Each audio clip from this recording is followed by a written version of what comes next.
Selamat pagi teman-teman. Hari ini Miss Nela akan menceritakan seorang anak yang jujur.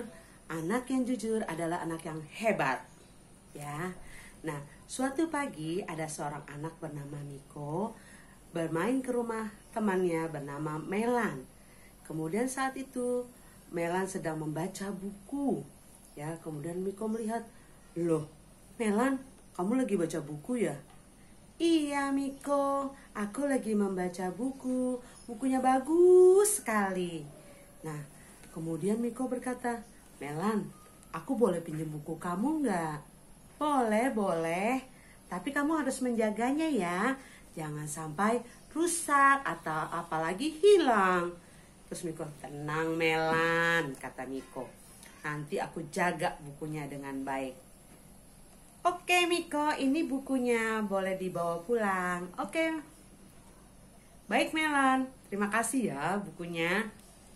Kemudian Miko pun berlari membawa bukunya, ya. Kemudian Melan berkata, "Miko, jangan lupa ya, bukunya harus dijaga dengan baik." Kemudian Miko sambil berlari berkata, "Tenang Melan, aku akan menjaganya." Tapi di tengah jalan Miko bertemu dengan teman-temannya yang sedang asik bermain bola. Kemudian Miko berkata, "Buku ini aku simpen dulu, aku mau main bola katanya. Kemudian dia berkata kepada temannya, "Yonas, aku boleh ikut main bola nggak?" Kemudian Yonas bilang, "Boleh, boleh, ayo kita main." Akhirnya Miko pun menyimpan bukunya di balik batu, ya. Kemudian dia bermain bola bersama dengan Yonas dengan senang sekali. Dia lupa akan bukunya. Nah, waktu dia sedang bermain bola asik-asik, ada seorang anak laki-laki lewat. Kemudian dia melihat buku itu. Kemudian dia bilang, bukunya bagus banget ini. Saya mau pinjam, saya mau bawa pulang. Kemudian saya mau baca bukunya." Kemudian buku itu pun diambil anak tersebut dan dibawa pulang. Selesai bermain bola, Miko berkata, "Teman-teman, aku udahan dulu ya, aku mau pulang," katanya. "Oke, kita juga mau pulang." Akhirnya mereka pun bubar dan Miko kembali ke tempat dia menaruh buku, ya. Kemudian dia melihat bukunya. "Bukunya kemana? Bukunya Melan kemana? Kok hilang?" Miko pun ketakutan dan dia terkejut karena buku yang dia simpan di balik batu hilang, ya. Miko jadi bingung dia. "Aduh, bagaimana ini? Bukunya Melan hilang." Ya, kemudian Miko pun pulang ke rumahnya sambil berpikir, "Aduh, saya mesti ngomong apa sama Melan? Saya harus ngomong jujur apa enggak ya? Apa saya bilang aja bukunya masih belum saya baca?" Kata si Miko gitu ya. Nah, sore hari Melan datang ke rumah Miko. Kemudian memanggil Miko. "Miko, Miko." Miko kaget di dalam rumah. Aduh Melan, saya ngomong nggak ya? Saya jujur apa enggak ya? Gitu. Kemudian akhirnya Miko pun keluar, ya, dan Miko melihat Melan. "Hai Melan."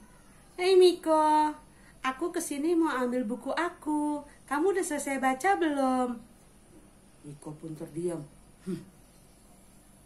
Kemudian dia berkata dalam hati, "Aku harus bicara jujur atau tidak ya? Aku takut Melan marah kalau saya jujur." Tapi akhirnya Miko pun berkata dalam hati, "Aku harus jujur. Aku harus mengatakan yang sebenarnya ke Melan."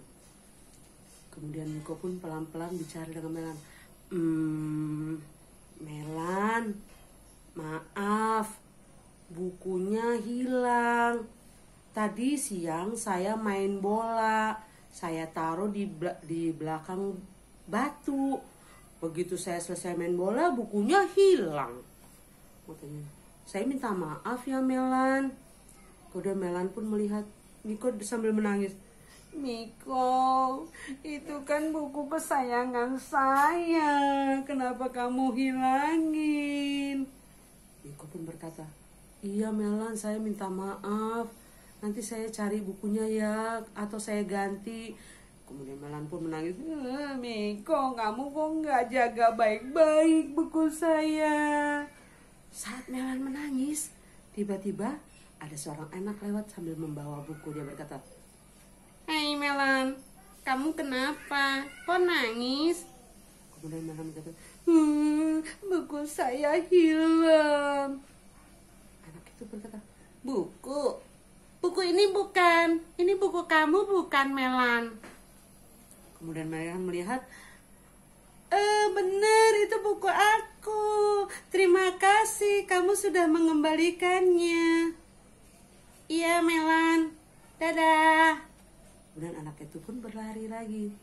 Kemudian Melan mendatangi si Miko. "Miko, bukunya udah ketemu, dipinjam sama teman yang lain." Kemudian Miko pun berkata, "Wah, anak itu anak yang jujur ya. Dia mau mengembalikan buku kamu dan juga mau meminta maaf." Kemudian Melan juga mengatakan, "Miko, kamu juga anak yang jujur. Kamu mau mengatakan yang benar kepada saya. Terima kasih ya." Kemudian Miko pun mengucapkan, "Terima kasih Melan, maafkan saya ya." Nah, teman-teman, di sini kita belajar tentang kejujuran. Walaupun kita salah, kita harus mengatakan yang jujur, tidak boleh berbohong. Karena anak yang berbohong tidak disayang Tuhan, tetapi anak yang jujur adalah anak yang hebat. Sampai di sini dulu ya teman-teman. Dah.